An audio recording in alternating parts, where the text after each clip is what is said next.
Hello and welcome to the Branner Mako podcast. I have with me today a Matt and Audra Karam, and they have a business coaching parents on how to get good kids to be great kids. What an interesting business. And I know they have years of coaching experience and leadership experience, and at least one of them has an education background in child development. And thank you very much for being on the podcast. Thank you for having us. We really appreciate it. Thank you. So maybe we'll start with, how did you get into, the business of coaching, child leadership? Like Yeah. how'd you end up there? We can date far back, so I'll just give you a little bit of history. I've always had an affinity and a love for working with children, Mm, and we have four of our own children. mm. And my husband's background has been in martial arts, and Oh. yeah. And when we had taken over the family business, which was, gosh, how many, 25 25 years plus ago. years ago, his martial arts family had really done primarily adults. And we had pivoted a little bit in that generational time. It was a lot of focus on children. And so my background in working with children, his background in martial arts, in developing strong, confident young leaders was our goal. And so we kind of used that as our platform, the martial arts school at that time, to transition kids and to help them be successful like we're working on with our own four children. And it was a great experience, a great opportunity, and we had a lot of fun doing it, and we saw remarkable results. And so we've transitioned a bit, and I'll let Matt talk about the transition because it was really his brainchild. It was his decision. So go ahead.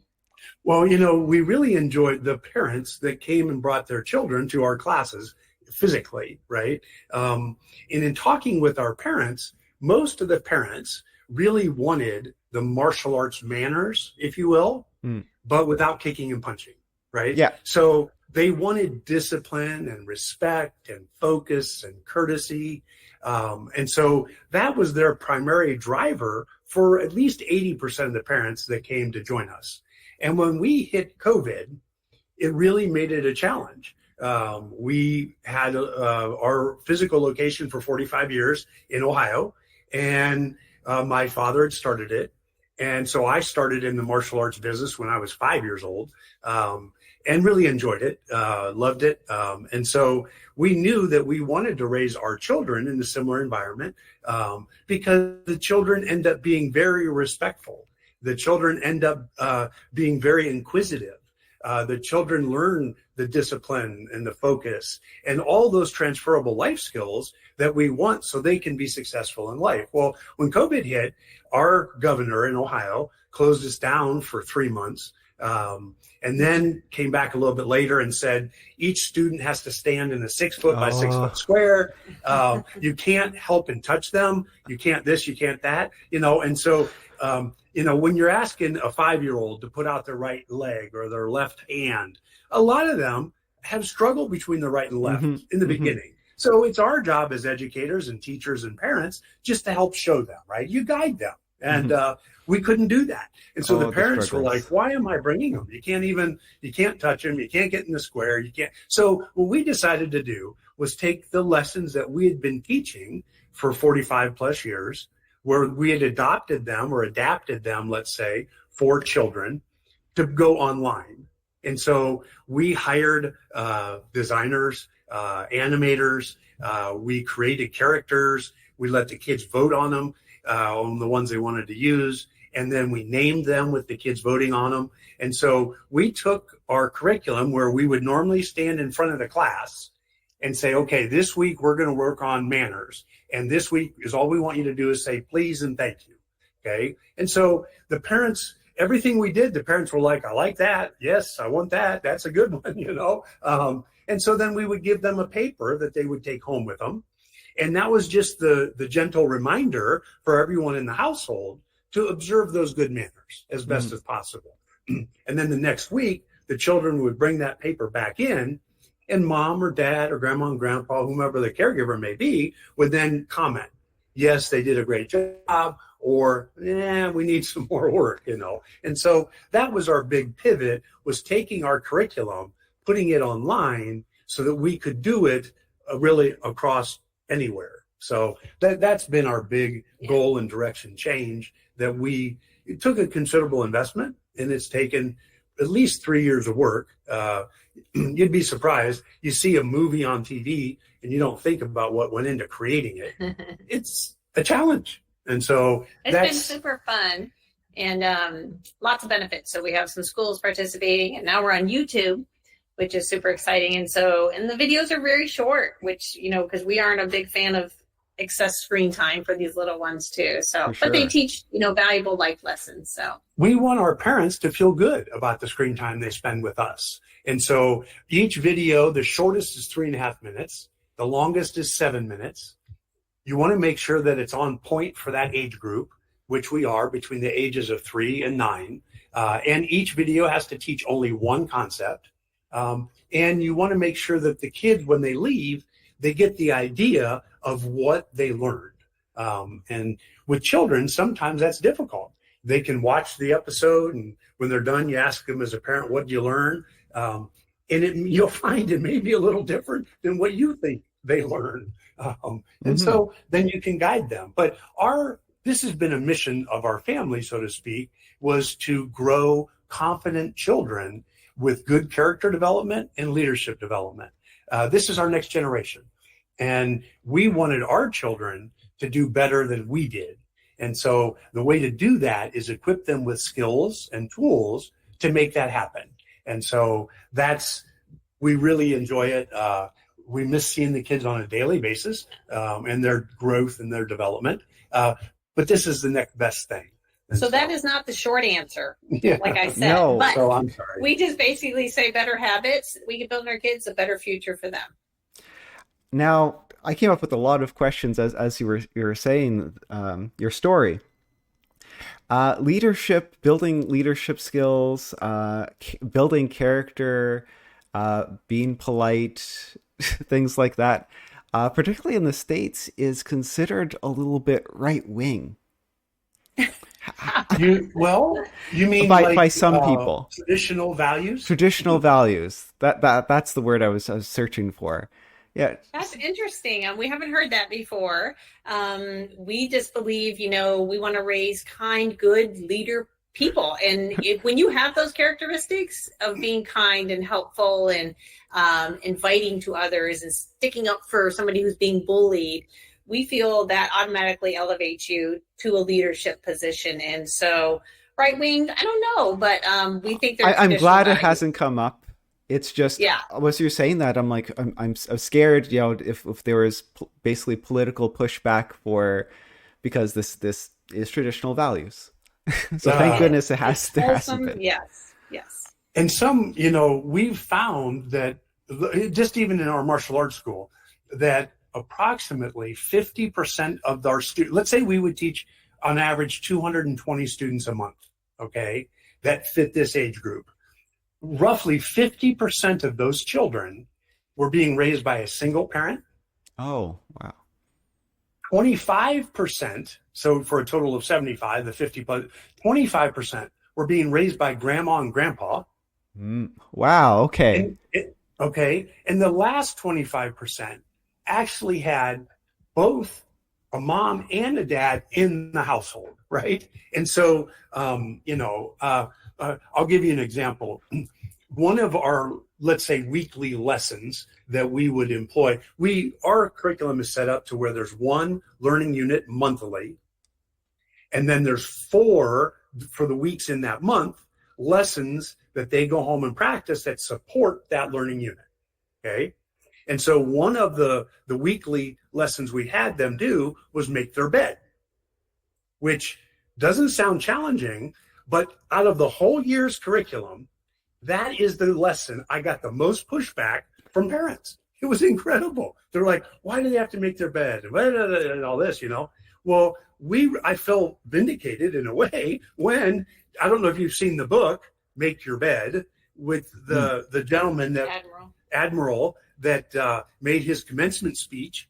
And all of a sudden after that, it was okay that we had kids make their bed, So, so sometimes some parents don't maybe agree with every one of the things that we do. But the goal is still the same. Our 4 children, our youngest now is 25 years old. I am proud of how our children have turned out. They're courteous people. They'll help anyone. They're friendly. They're nice. They're kind. They're good humans. They're good humans. That's what we want in society, right? And so, that's our goal, is really just to help this next generation develop into good humans. That's all. And so I hope that families still endorse, good manners. Oh, and I endorse it. It's just, yeah, some people are, yeah, and they're probably not our particular family that finds value in what we do, mm-hmm. which is, that's up to them. I mean, we're not for everybody, and everybody's not going to love what we do, but we think it's so important. When we talk to older generations, like grandparents, and like, oh my gosh, this is stuff we need. It's kind of lost its way over the years, and it's not a priority sometimes, and that's sad. I mean, because treating people kind and helping someone when they trip or fall. I mean, doing something nice for someone just because. Well, I can give you an example. Where are you currently located? What country are you in? I'm in Indonesia. Okay. So we had a family from India. Okay. And so they had their religious beliefs, which is fine. But the thing that ended up, they brought their only child. Both were physicians. One was a cardiologist, and the other was an internal medicine physician. They had one child, and they expected a lot out of him, right? Not only academically, but socially. And we got to know the family so well. Now, I'm the oldest of 6, okay? But so my sister would babysit for them in their home, which was a very big honor in their mind, because they didn't let anyone in their home. Right. That was a sacred place for them. And so, we've met, we had families that came from Puerto Rico, that, they wanted traditional values. And grandma and grandpa would always come over in the summer. They would sit through our class, grandma, grandpa, mom, dad, and the kids, and they smiled, they had fun, we enjoyed it, and they loved everything we did. And so, it's, so hopefully that answers your question. Yeah, I think it does. One question I have is about training parents. Do you find, like, what percentage of your time, your efforts goes into training parents? Well, it's we love actually the way it's kind of rolled out, because we ask the whole family to participate, and it's not that we train the parents. Obviously, parents usually know what they're doing, and especially if they invest in what we are doing, they want those outcomes. So the kids, what we find is most interesting is the kids end up holding the parents accountable, and the parents hold the kids accountable. So it's a really fantastic dynamic, because I certainly could be checked on my manners sometimes, right? And when you have that little 4-year-old or something going, Mom, or whatever, and that helps us just all grow. We all can be better. We all can do better. And so that's what we really aspire to. So yeah, it's not like we have a one-on-one with them. If it's needed, we can set that up, but we don't. It's all through the programming, and it's self-directed. They kind of self-direct how they want that to work. So, because I hope he's not watching or listening. I have some friends whose child rules the household, is a bit rude, and brings them regularly to tears. Mom and dad. Yeah. One day outside their apartment, he was just crying because he wanted to go up into the apartment, and he's like, "No, I don't want to go." But it was like a friend relationship instead of a parent-child relationship. Yes. And I'm going to jump in. Yeah. I'm not sure if you're leading to this, but we hear some of that sometimes too, because this friendship parenting thing happens. And I will share over and over again, and any child specialist, anybody who works with children will tell you that children, they crave consistency. Mm-hmm. They crave the structure, and they are testing you and your love for them. It sounds kind of weird, but they are testing to see, will you keep me safe? Will you give me boundaries that I can, live in? And that helps all of those little people grow out into the world and be successful, just because our world doesn't, you can't just choose to stop at a red light, right? Hmm. It's inconvenient and it's kind of annoying sometimes, but we have to let them know there's rules and there's ways that the people that are in your life have set those because they know more than us, maybe, right? Or they know how society works. So if we were talking with those parents, the first thing we'd kind of ask is, why is this behavior acceptable in your mind? Did they adopt that child? Is it a second marriage? Did they have a hard time conceiving that child? Did he maybe have a medical condition that really they were worried about losing them, and now they're so grateful that they have them? And many times we find those are some of the common reasons that parents say become their friend and aren't their parent, right? And so we first have to establish, why is that okay? Hmm. What's really underlining that issue that's allowing this behavior to be acceptable to you? And then if you ask the parents, do you think this behavior will help them grow and succeed in life? Will it help them get a job? Will it help them excel in college? Most of the parents will acquiesce and say, no, it will not help them. Okay. But they just don't know sometimes. They don't. And to Matt's point, sometimes they're just, there's circumstances that kind of preclude what their good decision as parents are. And so you want to help and guide those parents to establish some rules and some guidelines in that child's environment. They're doing them no favors, right? Mm-hmm. The parents a lot of times have some guilt for some reason, and that's why that behavior is happening. And if we can get to the bottom of that and take that guilt away, the parents now can be parents again.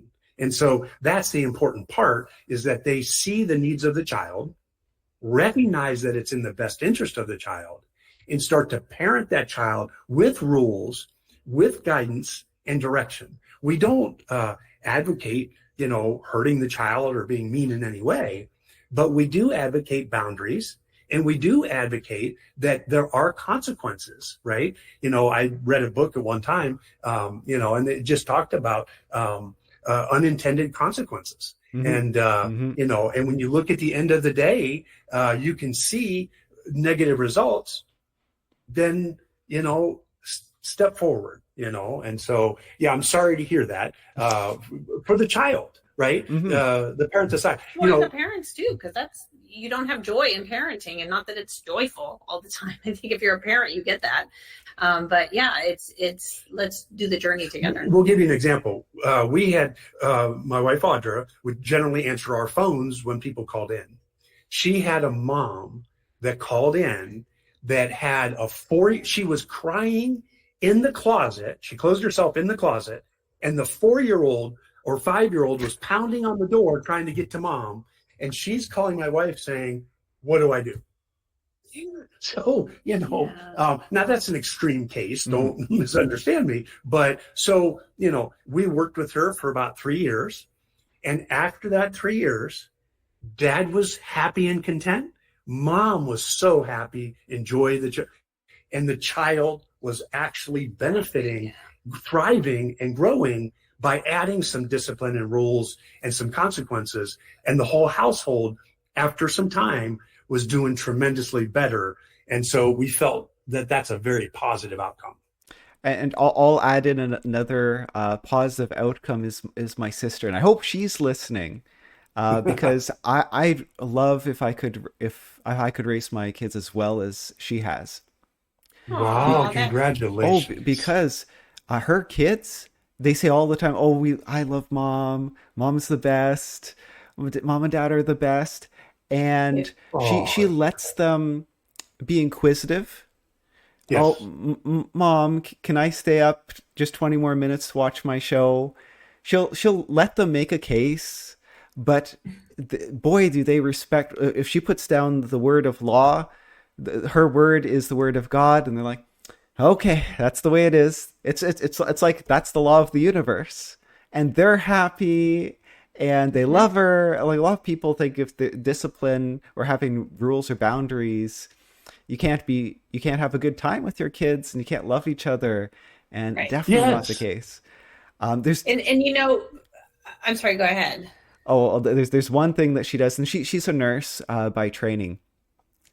She's and I've watched her do this. When her kids were just toddlers, she let them hurt themselves, Ah. and I don't think I'd have the confidence to do that. But also, when I was looking at them as toddlers, I've never seen such careful toddlers. Ah, okay. Okay. And they There's turned a into so we very have three. careful, Yeah. and they think things through. They're not too reckless because they've hurt themselves in the past, and she's let them. Yes.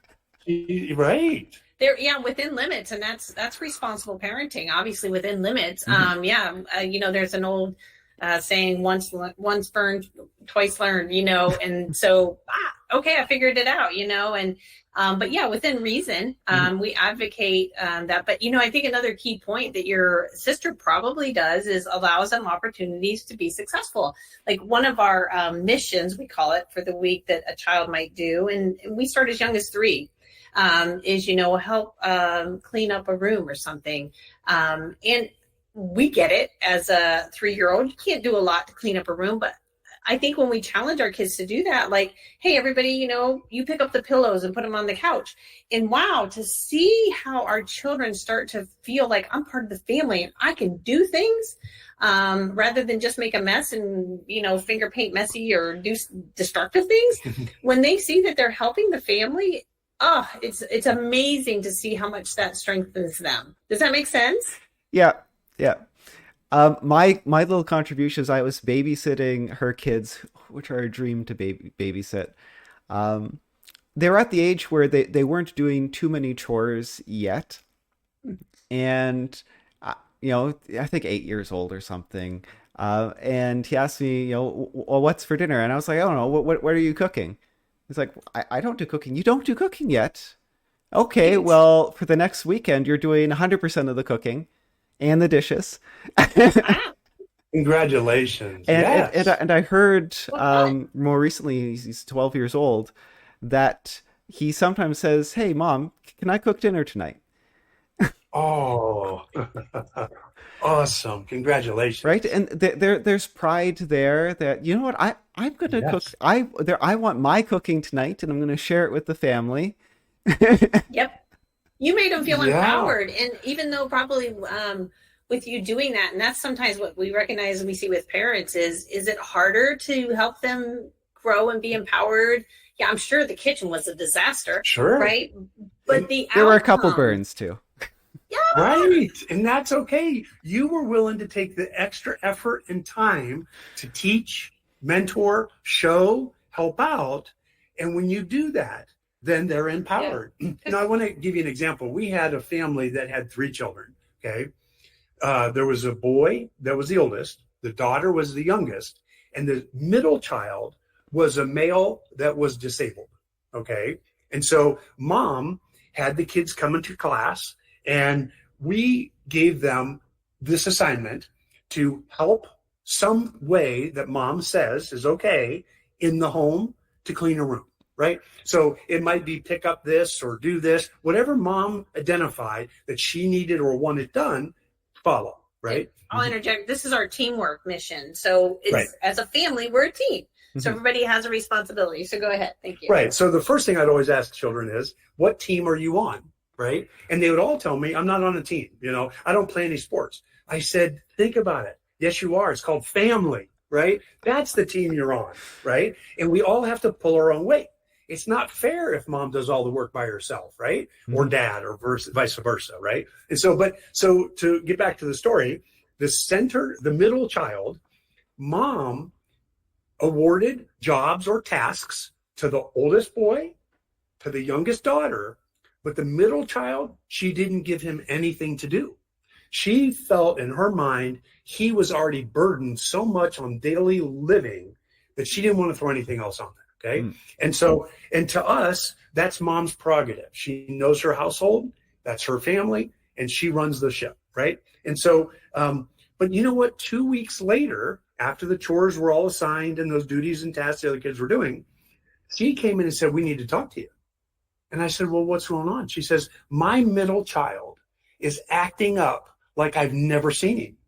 He's not listening. He's not participating. He's being petulant, right? He's doing things that he's never done. I'm shocked. And I said, okay, we'll talk to you. So we brought the 3 kids in. Mom came in, and we had a sit-down meeting, a parent meeting with them. And so the long and the short of it was, when we got to the middle child and said, what's going on? Why are you doing these things? And you'd be surprised. Kids are honest. Mm-hmm. If you ask them a question, they just tell you the answer. They don't really, like, he didn't filter at all. He's like, Mom, don't you love me? And Mom was like, what are you talking about?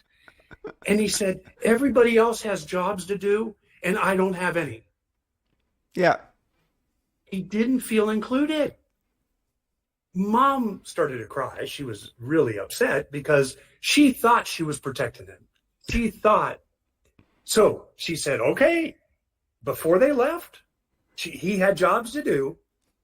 In 1 week, he felt so much better. He was now contributing to the household. Everybody was smooth again. And Mom came in and said, I learned a lesson.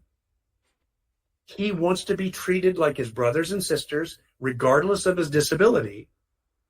And I wasn't doing that then, but I'm starting to do it now. Mm-hmm. Mm-hmm. And it was a huge win for both. Mm-hmm. The middle child felt more satisfied, more empowered, more trusted in his household. Mom thought it was great that she saw him developing skills that she never had asked for before. And so it was a great outcome, and so it's very empowering. It is. Yeah. And so it's so important. Ask more out of your children than you think they can do. Mm-hmm. Okay. Because you'll be shocked. More than half of the time, they'll actually rise to that challenge and they'll actually do it. And you'll be shocked. Our oldest child now is 30. Okay. I had him before he went into first grade. I had him adding and subtracting and just a little bit of multiplication. Well, after the first week at school, we sent him to a parochial school. Okay. The math teacher calls me in first grade and says, what do you want me to do? I said, well, what do you mean? She's like, he already knows everything I'm going to teach him this first year. I said, well, I think that you'd be excited. Let's give him some extra stuff. I told him, I said, he's a sponge. If you teach him, he will learn. It's that simple. If you invest the time, there's nothing he couldn't learn at that time, but it's fun. And it's so enjoyable to know that you're impacting those children for lifelong skills. As mom and dad, I worry what happens if I'm not there? Can they live on their own? And you brought up a good point. That's something that we're really focused on is the age group that we work with. It's 3 to about 9. And that is their limited learning window. They, like Matt said, they're a sponge. Like and then after that, it kind of trails off. I mean, there's been research after research that develop their habits. You want to start young. So there's a study that Brown University did with 50,000 families. Okay, so it's not a little study. I mean, this is huge numbers, right? Clearly, we're law of large numbers, but they've taught everyone that all habits in children are rooted by the age of 9. Okay, so if that study proved that, then let's think about our children that we're now addressing. What do we have to instill upon them as a child? So if you equate that to other children that are high performers, let's say that we want a child to be we want her to be on the Olympic gymnastics team. Mm-hmm. What age do you need to start that athlete at generally? Do you have an idea? Oh, I think that they start at like 3 years old, 4 years old. That's it. Sometimes the 4 is too late, right? Yeah. They start between the age of 3 and 4, right? And then, so the second component, like when I was in school, the big athlete at the time, her name was Mary Lou Retton. Okay. Yeah. And I don't know if you know her or not, but she was awesome. And she won gold medals for us.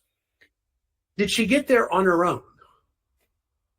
No, she was able to get Bella Carolla, I'm probably not saying his name right, to be her coach. And he's the one that was able to take her to the Olympics and to win gold, right?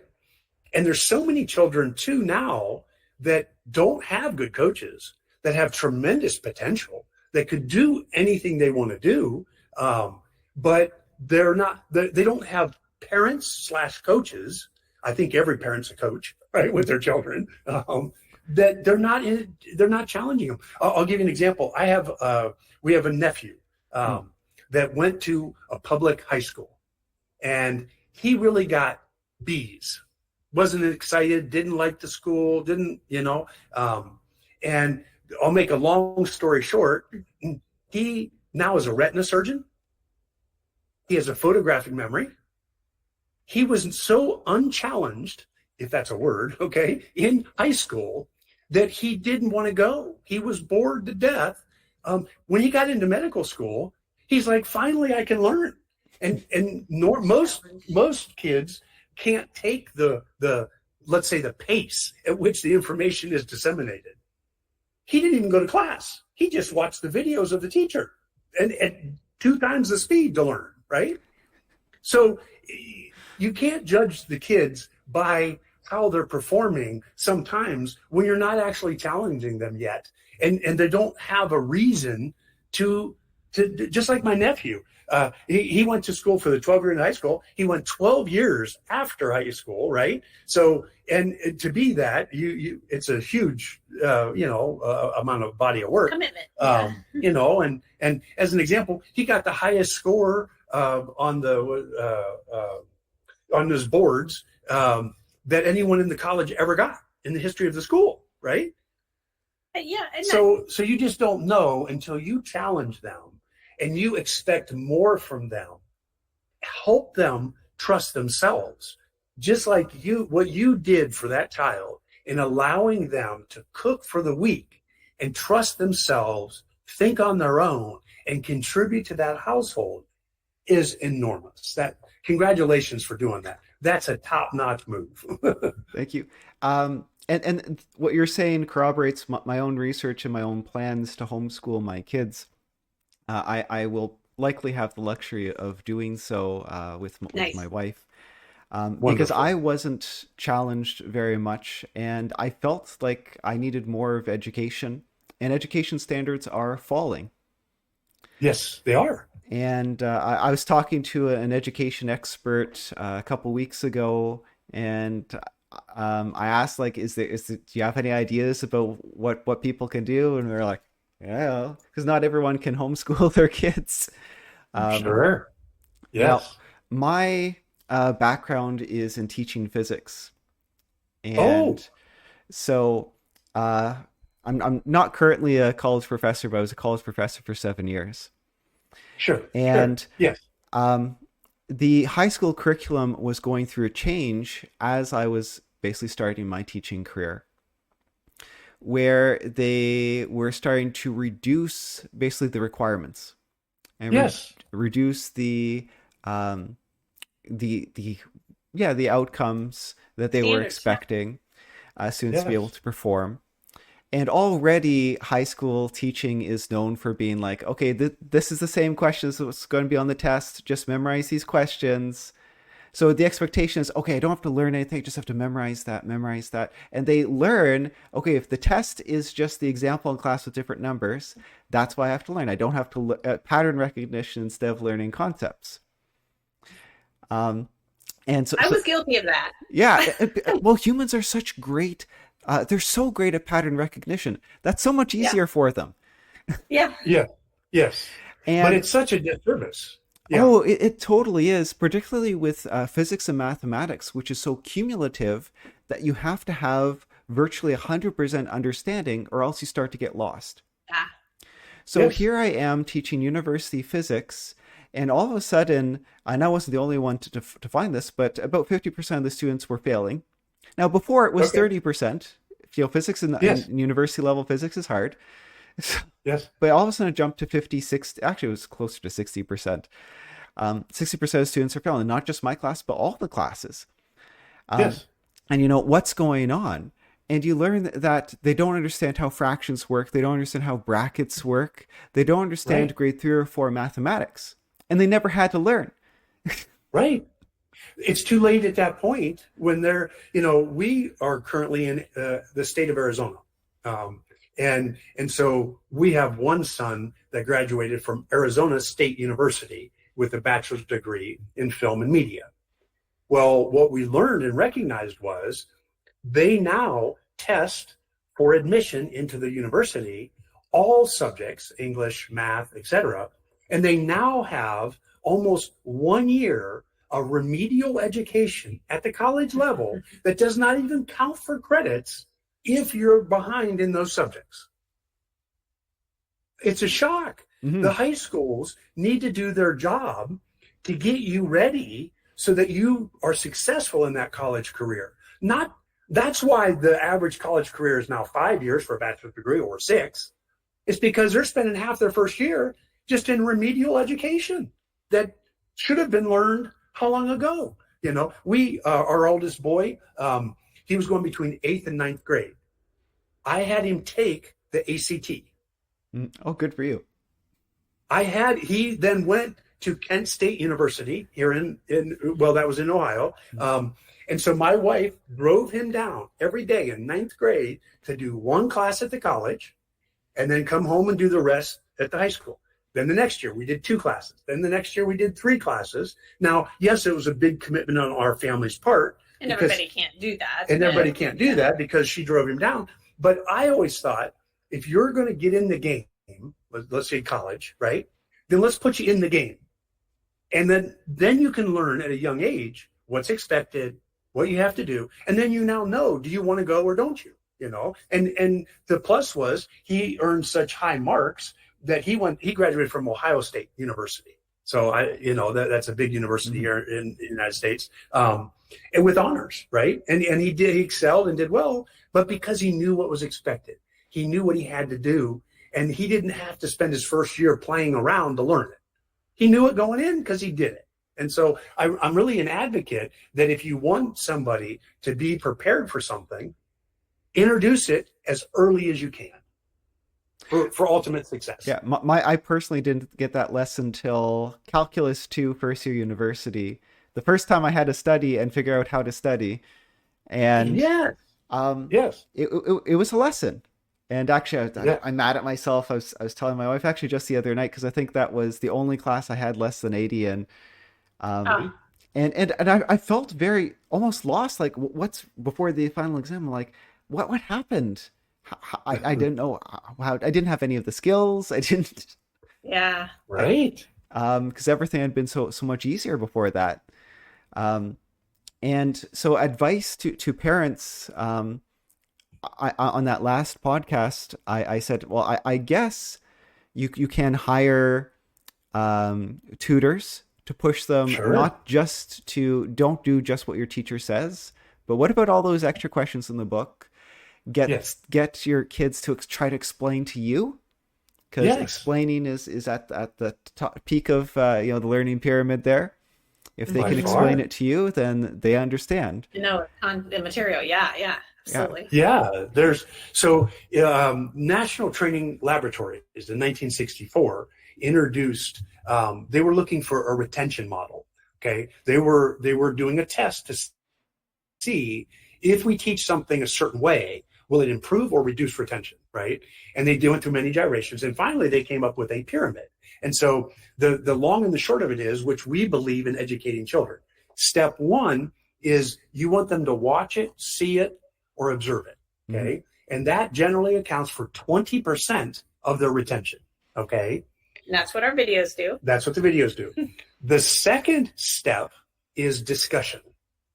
You have to discuss not only what they observed, but the impact and the meaning you want them to take away from it.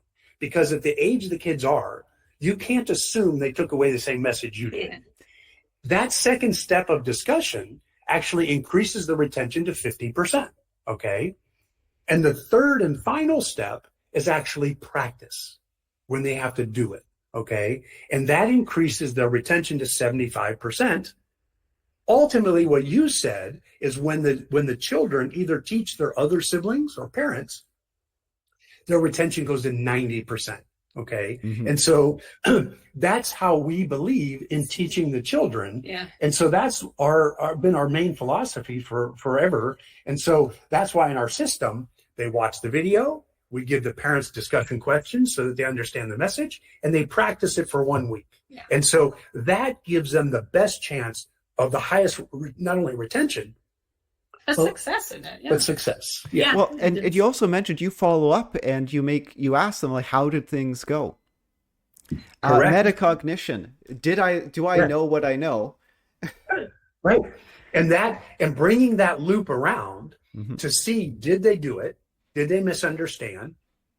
Or were they maybe just being obstinate? Yeah. I had one young man, they would bring the papers up in class, and I can't remember the task his mom asked him to do, but he refused to do it. So when he came to class, I said, Johnny, why didn't you do this? He said, I didn't want to. Right. So again, a Well, different age group. I did an experiment with my physics students. It was quite yes. time intensive, but I did a 2-hour oral final exam with every student. Oh my gosh. Yeah. That's incredible. Congratulations. Okay. And the results, every student thanked me for it, even if they failed. Okay. I felt bad, because they a lot of them left very flustered. And they said, I didn't know. Because Yes. the way I ran it was I gave them some simple examples and questions. And then as they were doing it, I just said, okay, why? Yes. Why? Mm. Why? Yes. And Yep. they were like, well, yeah, why? I don't know why. Oh, why Right. don't I know why? Yeah. Congratulations. That's the ultimate understanding. Yeah. Yes. And I think that's a lesson to any parents listening, that even if you don't understand the physics or the math or what the student's studying, if you're involved in their learning and you just ask them why, Yeah. that can really help with their learning. And if they can learn to ask themselves why. Agreed. Mhm. That's a tremendous tool. Yeah. That's wonderful. I commend you for doing that. Not only that, but I can't believe you were willing to invest the time of 2 hours oral exam for each one of your students. That's an incredible show on your part of how dedicated and committed you were. I used to teach at Kent State University as well. And so I could not, have imagined doing that. So congratulations. It was a scheduling nightmare. Yeah, I'll bet. Yeah. I'll bet. But they learned, and they'll never forget you for that. Yeah. I think we need to wind up a little bit. We're nearing the end here. I thought this was wonderful. And I hopefully this is a bit eye-opening for some of the soon-to-be parents or parents listening, and maybe even adults as well. I think there's some lessons that we teach kids that some adults have missed. Yes. And they would appreciate. Actually, Eric Fisher, someone I recently interviewed, he wrote a book taking martial arts training and trying to adapt it to training or helping people with depression and anxiety.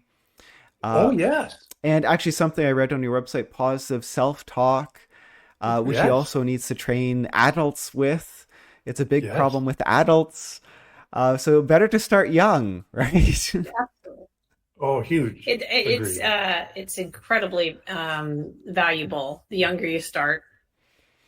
And we talk about, that limited learning window is a big thing for us for parents to just understand, because you do only have a certain amount of time when those kids are little, and then to be intentional, to really be Right. focused. Like my big goal as a parent is to help you grow up to be a great little person, or an adult that can function in this world, and finding someone who's maybe been there before you to help you guide, because we're disjointed communities now. Parents live across the country, and grandma and grandpa aren't there to help pass on wisdom. And if you can find someone to help you grow and do that, that's what we want to be there for. Some families who want that for their kids. If you want it for your kids, we can certainly help you. And as a busy mom, when we had 4 kids under the age of 5, we talk about things, and I call my husband an over the topist. He does everything bigger than and greater than, and I'm a minimalist, and so together we kind of find a good place. But we said it has to be easy. This has to be easy because moms are busy, parents are busy, and you can do what we offer in less than 10 minutes a week, because it's organic learning. So that's an important thing, I think, for them to know too, is just put in the time and effort, and it pays you dividends. Thank you so much for existing and putting the effort into this program. I think it's good for the world. Thank you. Thank you. Thank you. And that was also a good final message. But do you have any other closing messages? I think an important part, just one last thing, is if they're interested in anything more we have to do, we're on YouTube, and it's the Black Belt Bruce Club, and they can watch all the videos for free. So that's I think awesome. That's exciting. Yeah. So get them over there and give it a look, and at least decide what they want to do from there. Well, thank you so much for being on the podcast.